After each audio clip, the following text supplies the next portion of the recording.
ஐக்கிய நாடுகள் சபையில 193 நாடுகள் இருக்கின்றன.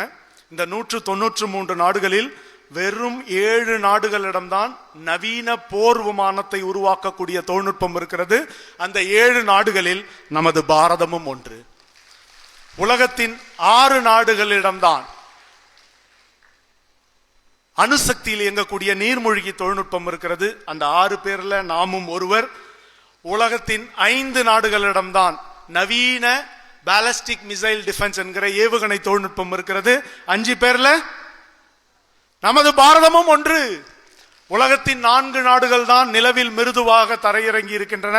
உங்களுக்கு எல்லாம் தெரியும். அதில் நாமும் ஒருவர்.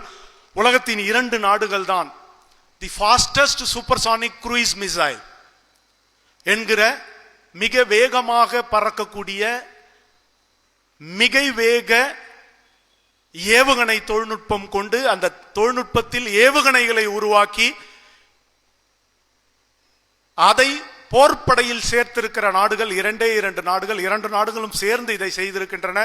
ஒரு நாடு ரஷ்யா, இன்னொரு நாடு நமது இந்தியா. அந்த ஏவுகணையின் பெயர் பிரம்மோஸ். இப்படிப்பட்ட சிறப்புகள் இருக்கக்கூடிய அந்த தேசத்தின் இளைஞர்கள், யுவதிகளாகிய நீங்கள் உங்களுடைய யோசனைகளை விட்டுவிடாமல் தொடர்ந்து செயலாற்றி களமாடி பல்வேறு தளங்களில் உங்களுடைய படைப்புகளை கொண்டு வர வேண்டும். அதற்கு இந்த யாஸ் 25 என்கிற இந்த விண்வெளி ஆய்வு நிகழ்வு உங்களுக்கு ஒரு கருவியாக காரணியாக இருக்கும் என்று கூறி வாய்ப்புக்கு நன்றி பாராட்டி வாழ்த்துக்களை சொல்லி விடைபெறுகிறேன். நன்றி, வணக்கம்.